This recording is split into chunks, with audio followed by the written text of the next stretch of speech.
This is PodCo Media Networks. It's the Innovation Podcast with Mark Reed Edwards and Garnet Harriman. Let's start the show. All right, Garnet, last time we talked about the first 23 episodes of the Innovation Podcast, the iPod, and now we're going to talk about what's coming up. And we've got a few guests over the next several weeks that I think our listeners will be really intrigued to hear. First of all, Chris Merkel and facial recognition. Can you talk, Chris, can you talk about what you think he'll be covering in our discussion? Chris is part of a team that's created a fairly revolutionary facial recognition, not only technology, but also a database that sits behind it, and then some initial AI that can be trained and should become much more robust over time. And his big thing is basically being able to recognize the full spectrum of skin pigmentation. Yeah. The majority of facial recognition stuff out there operates really well in a kind of a small range of human pigmentation. And Chris's is not only more expansive, but also more specific. Yeah. You can recognize more details about this wider range of skin pigmentation. And that's a huge thing in some pretty big industries, ranging from cosmetics to health and beauty aids to pharmaceuticals, all the way down to the neighborhood drugstore. And that's the application he's been working on, is cosmetics, right? Yes, but cosmetics in a very particular channel, in that a drugstore chain channel, which is kind of the future of cosmetics. That and direct to consumer on the web. Probably the two biggest things going on in cosmetics. And then Mark Friedler of AB InBev is going to join us. Can you tell us about Mark? Yeah, absolutely. Mark is a guy I've known for a long time. He's a serial entrepreneur that started back in Web 1.0. He's always had his finger on the pulse of the gaming industry, even before there was such a thing. He was around for Web 1.0 and had created a site that was focused on reviews and other content around different console games. And he was around for the birth of mobile gaming. In more recent times, he's become an expert on blockchain. Huh. And what he's doing at AB InBev is kind of the perfect marriage of his twin interests of both blockchain and gaming. Blockchain and esports, actually, come to think of it. Yeah. So I'll leave the teaser there. And one of the really interesting discussions I can't wait to have is with Emmanuel Del Carlo, who is with Fair B&B. And we talked last time about doing something good for society with a business venture. And I think that's what Fair B&B is. Very much so. And it's going to be a fun discussion because it will test your knowledge and my knowledge and our listeners' knowledge of alternative business models, especially European business models. Right. Because Fair B&B is a cooperative, not a C Corp or even a B Corp or an LLC or anything like that. It's a cooperative in the European legal sense. I wish I had more to say about it, but I suspect I'll learn a lot. Yeah, it should be fun. Yeah, the whole idea of that being a co-op, rather, which makes sense when you think of it, because it's a group of people cooperating. So it's kind of an interesting angle on things. So I can't wait to have that discussion. Then I'm going to be able to geek out with Mark Gallagher, who I've known for more than 20 years, since I was at EMC, and we had partnered with Jordan F1 back then, and he was the marketing director, and he's gone on to run F1 teams since then. And we're going to talk about innovation in F1. And if you've ever seen one of these cars up close, it's not a huge sport in America, but it is around the world. These are some of the most sophisticated machines ever, and they're amazing technology that is used in them. And so I can't wait to talk to him about that. Yeah, that'll be fun. And so there's lots more we've got planned. And there's also something we kind of want to let people know about. And that is that the two of us put our brains together and, we launched the Innovation Podcast. I've got Confessions of a Marketer.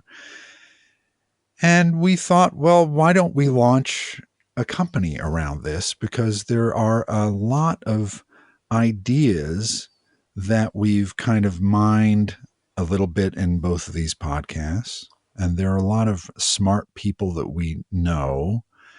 And there is very little business focused content in the podcast arena. So we're launching PodCo Media Networks.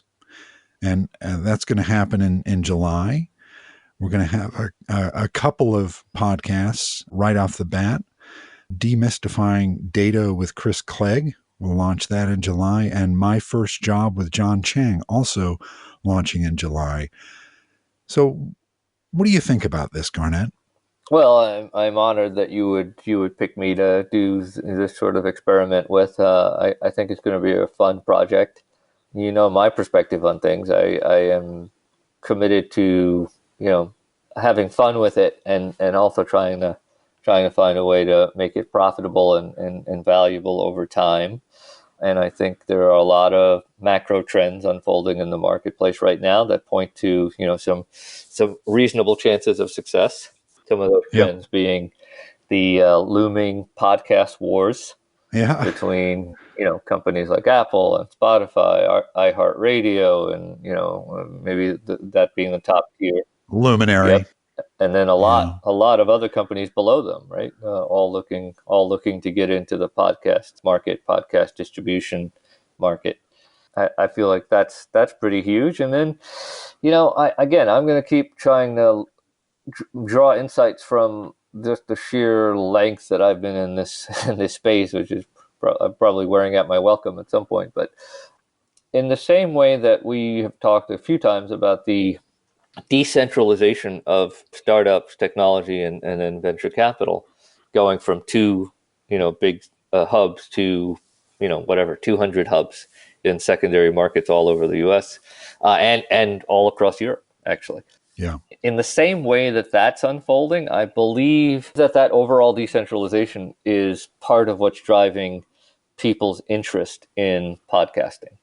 And not only to listen to themselves, that's the obvious thing, but also to produce their own content and to have their own voice, hitherto, unheard voice, be heard by a wider audience. That's kind of an interesting trend to keep track of. And I think that's another big thing that's driving our interest in this space. Yeah, it's giving the tools that used to be reserved for big media companies to individuals. And part of the idea behind PodCo Media Networks is that we help our hosts and producers do it for themselves too. The barrier to entry for podcasting is much lower than getting an FCC license and signing on a radio station. But for some people who aren't technical, there's still a barrier there. And that's one of the things we're going to remove to get these voices like John Chang and Chris Clegg and a bunch of other people that we will announce over the next couple of months, a forum around the world in the podcast arena.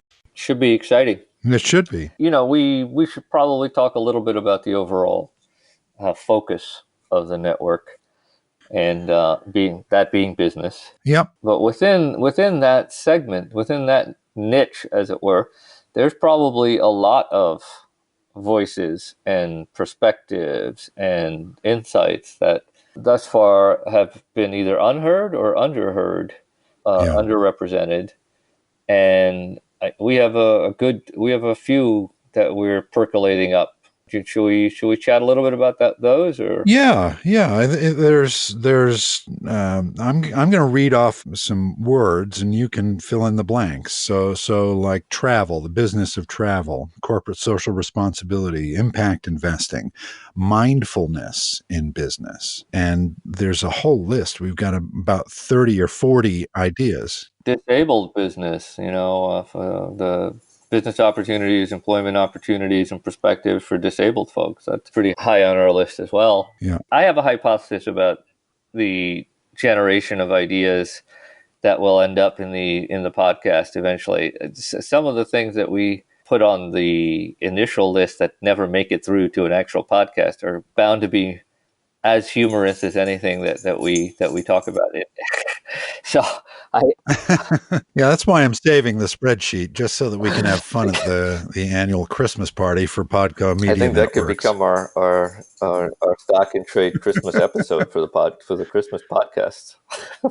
Yeah, but I think that the focus of it, and the reason that over the last several months we came to the conclusion that this was a viable idea, and in fact a very promising idea, is the business focus. Yep. We're not going to try and launch, the next Mark Maron podcast or Conan O'Brien Needs a Friend. These are going to be focused on business, helping people do their job, helping people run their business, understand a segment of business, kind of like what we're doing with the existing podcasts that we're involved in. Confessions of a Marketer is obviously focused on marketing, and the Innovation Podcast, the iPod, is focused on innovation in business. Those two are an example of how we'll execute the rest of our podcasts. There's a human interest thread in this whole thing too that I want to throw out there for you for your consideration, which is I am very curious about the interface, like that membrane, the cusp, where talking about something equals knowing something or even doing something. Part of the phenomenon I'm going to be keeping a close eye on just personally from a human interest standpoint is who and where are the undiscovered voices of business around the country?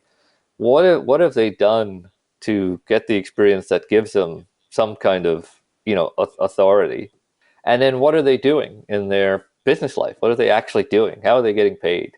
I'm curious whether we're going to be able to find, the next Gary Vaynerchuk or the next Mark Reed Edwards, people who are like, domain experts the next Garnet Harriman. But actually, except I probably wouldn't qualify, right? Because I don't have any expertise actually, right? So, I'm curious about the folks But that is your expertise. Not having an expertise.